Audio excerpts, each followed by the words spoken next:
Pour réfléchir à la question de liberté, à mon avis, il faut dissiper plusieurs équivoques. D'abord, la question n'est pas macronisme contre liberté. Personnellement, ça fait 20 ans que j'observe avec un sentiment d'effarement un peu analogue à celui de Jean-Marie, alors que j'avais fait mes études, comme tout le monde, dans les années 70, la disparition du système français des libertés publiques sous l'empire de gouvernants de droite ou de gauche, libéraux ou pas, socialistes ou pas.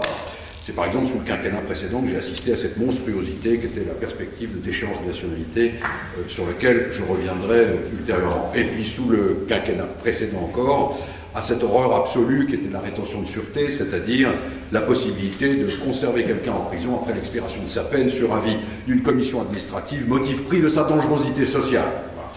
Si on nous avait dit dans les années 60 ou 70 qu'on verrait jaillir de pareilles horreurs de la part de gouvernements généralement centristes, parce que ni Hollande, ni Sarko, ni Macron ne sont au sens propre des fachos, en tout cas pas avec les bottes cirées et avec les casques, le résultat est malheureusement le même, comme à chaque fois qu'on fait prévaloir l'idée du contrôle social a priori et de la pacification de la société par le contrôle social répressif sur l'exercice normal des libertés. Deuxièmement, je suis moins porté que Jean-Marie à tresser de manière inconsidérée l'éloge de la République, car je vais peut-être rester un peu l'anarchiste que j'étais dans ma jeunesse, mais la République c'était aussi la peine de mort, le bagne, un système dur aux Arabes et aux femmes, qui a colonisé sans vergogne la moitié de l'Afrique, et qui donc n'a de leçon de droits de l'homme à donner à personne. Clémenceau disait nous sommes très forts, nous avons commencé par proclamer les droits de l'homme et 2 ans après, nous avons établi une guillotine place de la Concorde. L'amour de la liberté, et Dieu sait si Clémenceau n'était pas, comme moi, un monarchiste fanatique. L'amour des libertés est quelque chose qui transcende absolument les catégories dans lesquelles nous autres Français prétendons les enfermer. Et d'ailleurs, prétendons les enfermer avec une sorte de bonne conscience qui, à mon avis, est un obstacle à leur défense même. Car enfin, quand on regarde notre histoire nationale, nous n'avons pas lieu d'être fiers. Au fond, la liberté en France, c'est les quelques années de la fin de l'Ancien Régime où, poussé par le courant des Lumières et des encyclopédistes, on a bien été obligé d'abolir la torture et de laisser filer la censure. Après, il y a quelques années de bon entre 89 et 92, et ensuite, tout se dégrade. On passe à la terreur. Les dispositions sur l'assignation à résidence que mon associé et moi avons à de nombreuses reprises critiquées devant le Conseil constitutionnel sont les mêmes que celles de la Restauration, mais également les mêmes que celles du Directoire, qui n'était pas a priori un régime étranger aux valeurs républicaines traditionnelles, au moins sous le rapport de l'égalité et du contrôle social général. Et en réalité, tout ça dure. Vous avez la loi des suspects, ça continue après Thermidor, ensuite vous avez l'Empire, la Restauration, vous avez la loi sur le sacrilège. Au fond, quand vous regardez, vous avez 2 moments à peu près convenables, c'est-à-dire 1848, à condition que ça ne dure pas trop longtemps, mais ça ne dure pas trop longtemps d'ailleurs. Et puis après, vous tombez immédiatement dans la période qui va de 1881, à peu de choses près, à 1914, ou peut-être à 1920 à la rigueur, où vous avez les grandes lois sur l'association, la presse, etc., etc. Si on accepte quand même quelque chose qui va peut-être vous étonner, mais qui est quelque chose qui serait sûrement condamné aujourd'hui par la Cour européenne des droits de l'homme, qui est la persécution anticatholique massive. Parce que si laïque fanatique que je sois, et même partisan de la nationalisation des enseignements, des établissements d'enseignement privé, notamment jésuites, qui m'ont éduqué, plus en esprit de vengeance, si partisan que je sois de cette nationalisation, il n'en reste pas moins que l'expulsion des Chartreux, ni même l'expulsion de 40 000 religieux et forcé Teilhard de Chardin, au lieu d'étudier au muséum, aller faire son noviciat à Guernsey, n'était certainement pas une conséquence nécessaire de l'établissement d'une éducation publique au sens strict. Donc, en fait, nous ne sommes pas le pays des libertés. Nous ne le sommes pas et nous l'avons très très peu été pour des raisons assez profondes. De même, il a fallu attendre 1971 pour qu'on vienne enfin expliquer que le Parlement n'était pas totalement souverain quoi qu'il arrive et qu'on pouvait contrôler la constitutionnalité d'une loi par rapport aux normes posées par la Déclaration des droits. 1971, c'est quand même assez ahurissant. Donc au total, ça ne dépend pas des gouvernements, nous ne sommes pas vraiment le pays des libertés et il faut faire vachement gaffe. Voilà. Maintenant j'en viens au fond du sujet. Il s'est quand même passé quelque chose au cours des 20 années qui viennent de s'écouler, et ces choses, c'est un recul de la substance des libertés, une crise des catégories juridiques qui me paraît absolument massive, et je voudrais, pour terminer, m'interroger rapidement sur les raisons de cette évolution. Le recul de la substance, c'est très très simple. Et pourquoi elle est préoccupante? Parce que la liberté n'est pas simplement une affaire privée. Ça n'est pas la liberté même simplement d'écrire, de lire, de penser ce qu'on veut en soi, ou d'aller boire des bocs en terrasse, ou de se distraire comme on veut, ou d'épouser qui on veut, ou de blasphémer si on le souhaite. Ces libertés existent aussi parce que ces libertés conditionnent l'existence d'un sujet politique libre, qui, si la liberté n'existe pas en tant que catégorie politique, ne peut pas être réputé choisir librement les dirigeants qui le gouvernent. C'est-à-dire, sans liberté du sujet politique, il n'y a pas de démocratie représentative, si imparfaite soit-elle. Et donc, ces libertés sont fondamentales. Nous avons vu disparaître, ou en tout cas être grignotées, comme le disait Jean-Marie ou Joffre, on a vu disparaître la liberté de s'informer et de penser, avec ces dispositions absolument ahurissantes selon lesquelles la simple consultation de sites terroristes pouvait donner lieu à une incrimination pénale. On a vu disparaître la liberté de manifester avec le choix laissé aux représentants du parquet sur des délits n'existant pas encore. C'est quand même quelque chose d'assez phénoménal et presque orwellien de filtrer individuellement les manifestants, au lieu d'utiliser les catégories classiques du droit public consistant à interdire une manifestation si elle peut s'avérer dangereuse. Et on a vu enfin la liberté de s'exprimer être réduite par les dispositions relatives à ce qu'on appelle les fake news, mais qui ne sont jamais que des fausses nouvelles, et les discours de haine qui introduisent cette idée de la répression pénale à l'intérieur du fort interne, c'est-à-dire de la pensée de chacun. Ce recul de la substance est absolument massif. À ce recul, il faut joindre la crise des catégories juridiques sur lesquelles nous vivions depuis 20 ou 30 ans dans l'indifférence générale. D'abord, c'est la distinction de l'intention et de l'acte par une problématique répressive multipliée du contrôle de l'intention.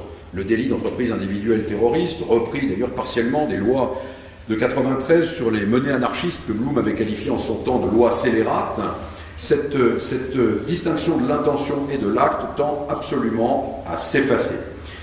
La distinction du temps normal et des périodes exceptionnelles, par l'insertion évidemment de dispositions relatives au temps exceptionnel à l'intérieur du temps normal, la distinction de la police judiciaire et de la police administrative, quelque chose qui tend également à s'effacer, la crise de la loi, qui tend de plus en plus à ne pas établir les normes auxquelles les citoyens peuvent avoir recours, pour faire prévaloir en définitive ce qui est le seul fondement de la légitimité d'un ordre constitutionnel, c'est-à-dire la préservation de la liberté elle-même. Et cette crise de la loi, on la voit très bien en observant qu'elle est strictement découpée sur le fait. Alors c'est pas simplement le fait qu'on change le code pénal chaque année depuis des années, mais c'est le fait que dans ce découpage, on prend le fait pour aboutir à la répression au lieu de fonder l'ordre constitutionnel sur une liberté considérée comme prééminente. Par ailleurs, elle a un autre défaut également. Crise de la loi, c'est qu'elle conduit, et ça c'est un débat assez profond, à fétichiser le juge. C'est-à-dire que je suis absolument... évidemment, je préfère l'indépendance de l'autorité judiciaire, je préfère le juge judiciaire au juge administratif, un type tout à fait traditionnel là-dessus, mais ça ne me fait pas oublier pour autant que le juge français n'est pas un juge idéal. Hein. Le juge français, il fait ce qu'on lui dit de faire, sous l'occupation, pendant la période coloniale, après... Quand on lit que l'autorité judiciaire est par nature, comme c'est reçu l'inflexion divine, la gardienne des libertés individuelles, un esprit normalement historique éclate d'un rire gras et triste. C'est comme si on disait que le bourreau est le gardien de la sécurité des victimes. Non, le juge est là pour fourrer les gens au ballon, ça fait 30 ans que je les pratique.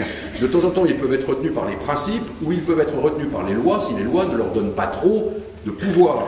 Mais à l'heure actuelle, l'une des questions relative à la liberté, c'est également la question de savoir, je préfère bien sûr la séparation des pouvoirs et que l'action des gouvernements, Parlement puisse être limitée par des pouvoirs indépendants que sont les pouvoirs judiciaires.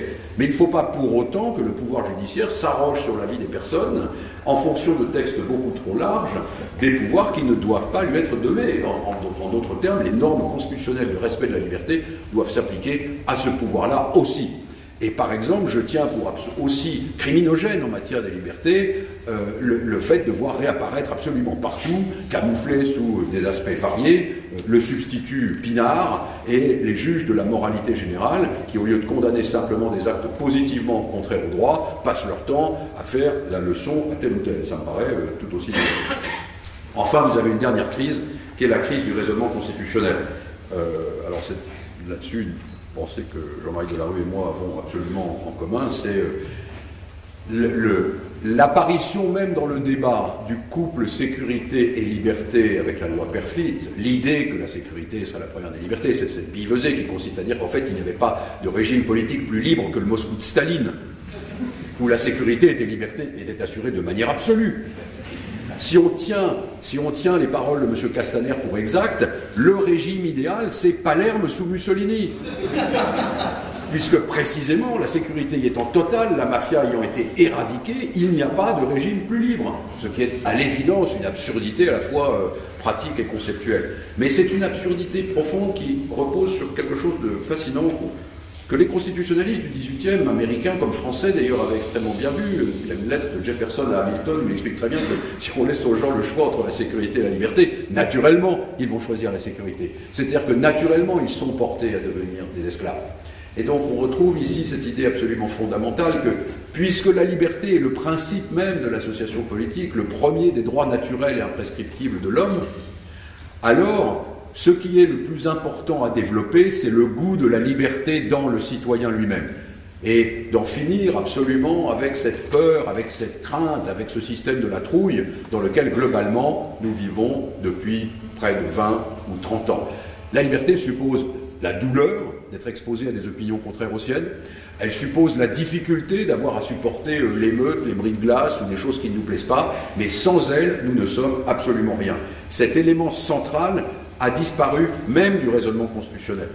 Le Conseil constitutionnel est certainement plus protecteur des libertés qu'aucune autre institution publique. L'abaissement du Parlement depuis 20 ans est absolument considérable. Les gardes des Sceaux, qui traditionnellement étaient censés faire ça, ont totalement disparu du paysage politique.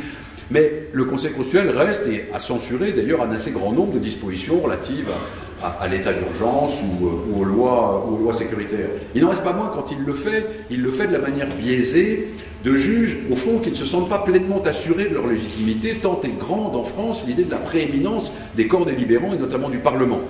Quand en statuant sur la question du droit de manifester, le Conseil constitutionnel écrit, au fond, ce qui ne va pas, c'est que les critères permettant d'interdire à un type de manière individuelle de manifester ne sont pas suffisamment précis. C'est une hérésie absolue. Ce qu'on aurait aimé leur voir dire, c'est qu'il ne peut pas y avoir de filtrage individuel des manifestants, point.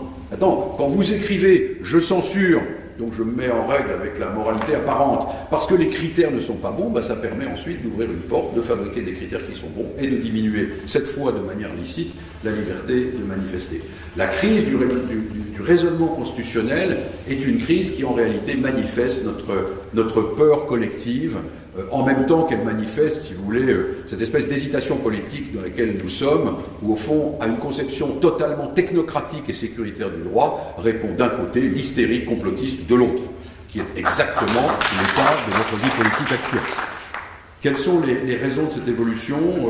J'en vois trois, je voudrais aller assez rapidement là-dessus. La première raison, c'est la perte de confiance dans le projet des libertés publiques. C'est quoi le projet des libertés publiques? J'ai toujours pensé que la troisième partie de la devise républicaine, la fraternité, ne désignait pas une idée de solidarité sociale d'abord, mais une idée de considération de la liberté de l'autre comme étant aussi nécessaire que ma propre liberté à moi. Que c'était bien ça dont on parlait en matière de fraternité, que cette fraternité visait à créer, à travers un sujet politique, une société politique cohérente, ordonnée autour du projet des libertés. Cette idée est en train de disparaître face à la revendication pour chacun de son propre droit, individuel ou communautaire.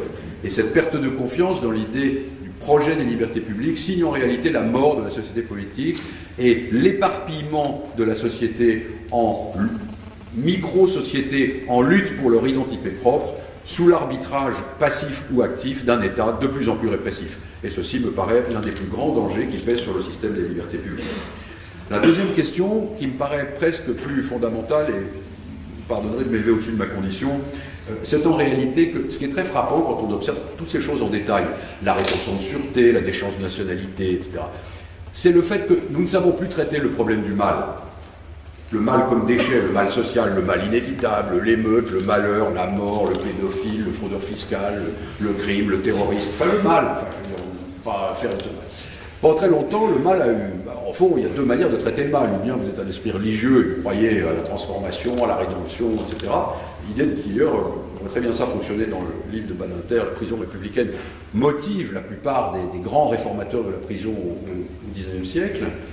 ou bien vous êtes un esprit un peu plus social, moderne, évolué, et vous pensez qu'en fait, l'incessante tension vers le progrès de la société va réduire la quantité de mal disponible en réduisant la quantité d'injustice disponible. Nous avons cessé de croire à l'un et nous avons cessé de croire à l'autre. C'est la raison pour laquelle nous ne pouvons rien faire d'autre que d'exfiltrer vers les marges de la société tous ceux qui représentent le mal. La déchéance de nationalité, pour moi, quand elle a été proposée sous le quinquennat précédent, était absolument révélatrice en dehors du dégoût personnel qu'elle me causait, parce qu'elle montrait bien cette idée fondamentale que ces types qui avaient fait ces trucs affreux, là, le Bataclan et tous les autres, ne pouvaient pas être les nôtres. Ils ne pouvaient pas être les nôtres. Ils étaient d'autres gens, extérieurs à nous-mêmes, extérieurs à notre identité politique. Il fallait les exfiltrer de notre société pour créer en quelque sorte une société des purs. Une société des purs, ceux qui ne sont pas susceptibles de commettre ces actes. Et ce glissement ontologique m'est apparu comme quelque chose d'absolument barbare et d'extrêmement inquiétant. Enfin, la troisième raison, c'est quelque chose qui est très français, qui est le déséquilibre institutionnel. Je pense que nous avons cessé de vivre en réalité dans le régime de la démocratie représentative à partir de la création du quinquennat sans élection intermédiaire.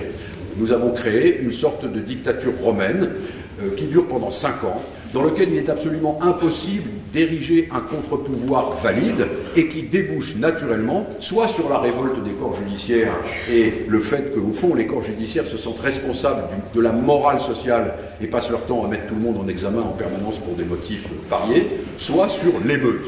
Voilà. Tout ça parce que nous avons cessé d'avoir un dispositif constitutionnel qui permette l'exercice de la responsabilité politique des citoyens dans des durées de temps raisonnables et qui donc ne permettent, comment dire, de civiliser les passions. Car enfin, des passions tristes, des passions mauvaises, il y en a partout. Le devoir de la démocratie représentative, c'est de les faire rentrer dans une boîte acceptable. Et au fond, cette question m'amène à conclure, que faudrait-il faire, hein, parce que bon, dans ce cas-là, toujours, le truc est apocalyptique, mais qu'est-ce qu'il faudrait faire? Mais, vous voyez, en fait, c'est pas si compliqué. C'est pas si compliqué. Il faut évidemment abroger la rétention de sûreté, il faut abroger les dispositions relatives à l'interdiction de manifester, il faut en revenir aux droits civilisés que nous avons connus il y a 20 ans. Deuxièmement, il faut, réserve le fait de ce que disait Cynthia Fleury tout à l'heure sur les mécanismes délibératifs ou de participation, il faut rendre au Parlement une fonction qui ne soit pas simplement la fonction actuelle. C'est là où l'ambiguïté sur le débat des droits du Parlement est extraordinaire. Le Parlement s'est transformé globalement pour moitié en juge d'instruction. Les types adorent faire des commissions d'enquête parlementaire et montrer leurs lunettes. Pour moitié en adjoint ou sous-chef de bureau B4 de la direction du budget. Alors, ça n'est pas ce qu'on demande. Ça n'est pas ce qu'on demande à un Parlement.